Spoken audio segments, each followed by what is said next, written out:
आर्थिक अपराध पर जो है सरकार का कंट्रोल नहीं रहा, सरकार के इशारे पे प्रशासन चलता है गया है। और रांची के अंदर में भी एक पत्रकार को उठा लिया गया, जमीन दिन प्रतिदिन मरते जा रहा है। जिस एरिया में भी माइंस का काम है, जिस एरिया में भी खनिज संपदा है, हर जगह लूट हो रहा है। कहीं बात कल या परसों माननीय उपायुक्त की अध्यक्षता में बैठक भी हुई थी, जिसमें सीआईएसएफ के बड़े बड़े अधिकारी मौजूद थे।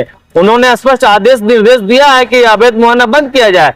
तो क्या ये बैठक से महज खाना पूर्ति है? नमस्कार, जोहार झारखंड, राज 24 इन में आप सभी का स्वागत है। इस समय मैं मौजूद हूँ झरिया 4 नंबर में और आइए 37 के वार्ड नंबर पार्षद अनूप कुमार साहब है, उनसे जानने का प्रयास करेंगे कि यहाँ धनबाद जिले में जब भी कोई नए एसएसपी आते हैं तो 15-20 दिन के लिए जो है कोयला का काम बंद हो जाता है, उसके फिर पुनः चालू हो जाता है। क्या कारण है कि कोयला फिर जो है जो कोयला तस्कर करने वाले हैं वो जो है बाज नहीं आते हैं और वो फिर जाके जो है जो एसएसपी साहब का जो डर है वो उनके मन से हट जाता है। क्या कुछ कहेंगे सर ऐसे कोयला व्यापारी के बारे में? देखिए, हम इसमें यही कहेंगे कि आर्थिक अपराध पर जो है सरकार का कंट्रोल नहीं रहा।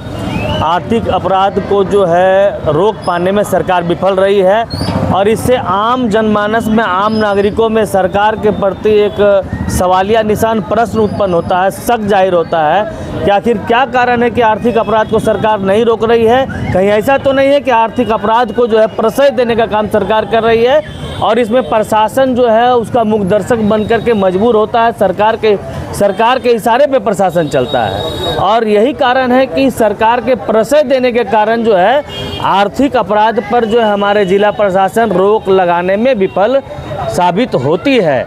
आप सोच सकते हैं झारखंड की मनोदशा को कि आप बड़का गांव एनटीपीसी एरिया में वहाँ भी जब किसी उत्खनन, अवैध उत्खनन के बारे में आवाज़ उठाता, वहाँ के पूर्व जनप्रतिनिधि अंबा प्रसाद जो पूर्व विधायक है, वहाँ की रूलिंग पार्टी की नेत्री है, उसके बाद वैसे उसको भी जब यहाँ पर इस तरीके से धमकी मिलता है, महिला विधायक होने के बाद भी उस पर इस तरह का धमकी दिया जाता है, तो इससे अनुमान लगा सकते हैं कि क्या यहाँ की कानून व्यवस्था, क्या लॉ एंड ऑर्डर रह गया है। रांची के अंदर में भी एक पत्रकार को उठा लिया गया। तो अब बताइए, यहाँ पर लोकतंत्र का चौथा स्तंभ पत्रकार भी सुरक्षित नहीं है, तो इस सरकार और इस कानून व्यवस्था पर जो है भगवान ऊपर वाला ही मालिक है और आम जनता तो इसलिए पिस रही है। यहाँ पर खनिज संपदा का इस कदर लूट हो रहा है, तो ये खनिज संपदा हमारी अपनी संपदा है। देश को नुकसान अगर पहुंचता है तो उसका प्रतिकूल प्रभाव आम जनमानस को भी पड़ता है, उसका प्रत्यक्ष नहीं तो अप्रत्यक्ष रूप से हम लोग को भी नुकसान है। जो दिन में जो है सफ़ेद पोशाक पहन के नेतागिरी करते हैं और रात के समय में जो है जो कोयला तस्कर है उसके साथ अपना भागीदारी बनाते हैं, वैसे नेता के बारे में क्या कुछ कहें? देखिए, यहाँ पर दिन प्रतिदिन लोगों का ज़मीर मरता जा रहा है।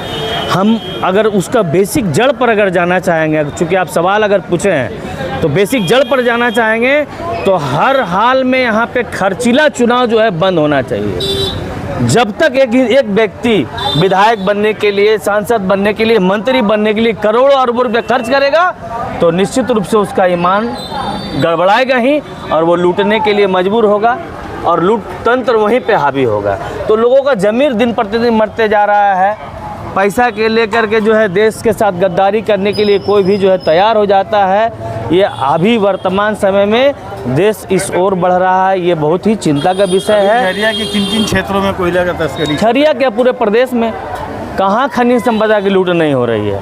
आप झरिया के क्या बात कर, झरिया से कोयलांचल के बाद जो है आपको रामगढ़ एरिया में चले जाइए, पतरातू एरिया में चले, जिस एरिया में भी माइंस का काम है, जिस एरिया में भी खनिज संपदा है, हर जगह लूट हो रहा है, कहीं बाकी नहीं। देखिए, यहाँ पर जहाँ तक जानते हैं कि धनुडीग है, बरारी है, लोधना है, लक्ष्मी कुलेरी है, बौरा है, ऐसे तमाम कई ऐसे क्षेत्र है जहाँ पर अवैध मुहाना खुला हुआ है।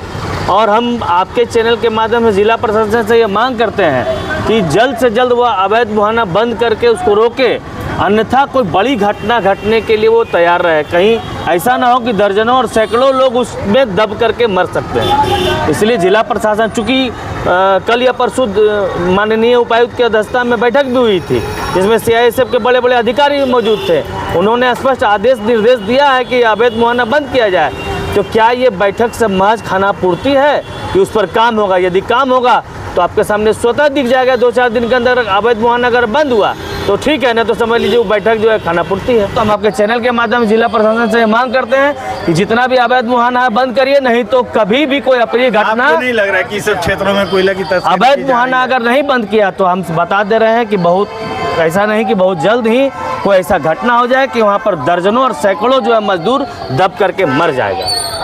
आप अपना परिचय दीजिए। अनूप कुमार साहब, पूर्व पार्षद, नगर निगम धनबाद। आपने देखा कि हमने अनूप कुमार साहब से बात करने का प्रयास किया, और जो कोयला की तस्करी हो रही है, अगर इस पे किसी तरह का अंकुश नहीं लगाया गया तो आने वाला दिन में किसी तरह का भी घटना हो सकती है। और भी जो जनप्रतिनिधि है और जो समाज के लोग हैं उनसे जानने का प्रयास करेंगे कि वो लोग क्या कुछ कहते हैं कोयला तस्कर के बारे में। तब तक के लिए खबरों के साथ बने रहें। झरिया 4 नंबर से राज 24 हिंद, कैमरामैन कमलेश के साथ राजकुमार ताती।